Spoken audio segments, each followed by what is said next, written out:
Mummy खुशखबरी है आपके लिए, आप फिर से दादी बनने वाली हैं। डॉक्टर ने इस बार किरण को कंप्लीट आराम करने के लिए कहा है। मम्मी आप कल की ट्रेन से ही आ जाइए। लेकिन बेटा यहाँ तेरे पापा भी ऑफिस जाते हैं, मेरे बिना उनका क्या होगा। अरे मम्मी छोड़ो सब, आपकी ज़रूरत यहाँ ज़्यादा है। पापा तो कैसे भी मैनेज कर लेंगे।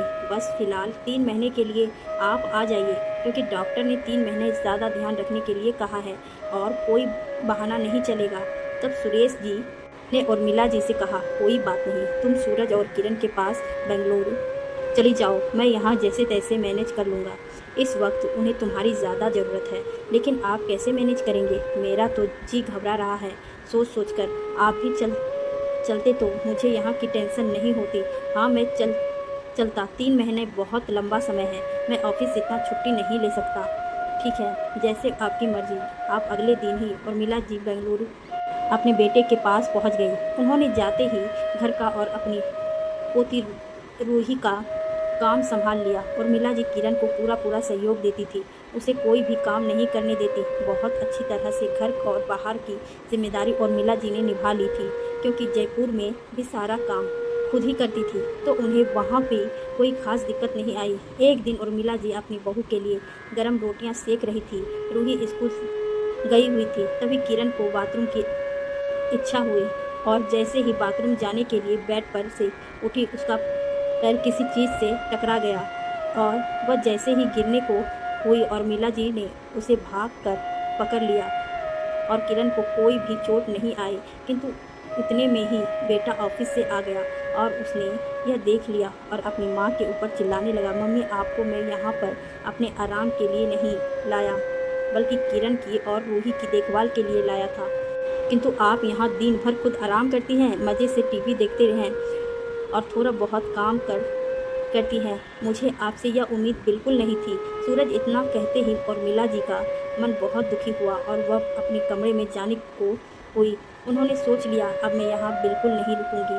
बेटे की ऐसी कड़वी बातें से उनका मन बहुत आहत हुआ और उनकी आंखों में आंसू आ गए। जब उनके बेटे को ही उनकी कदर नहीं है तो यहाँ रहने से भी क्या फ़ायदा। उन्होंने क्या नहीं किया अपनी बहू के लिए।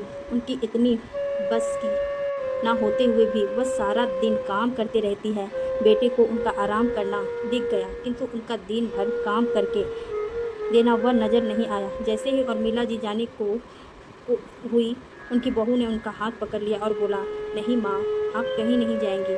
सूरज तो खुद सुबह से शाम तक ऑफिस में रहते हैं और जिस समय मुझे आपकी सबसे ज़्यादा ज़रूरत थी, आपने उस वक्त मेरा साथ दिया।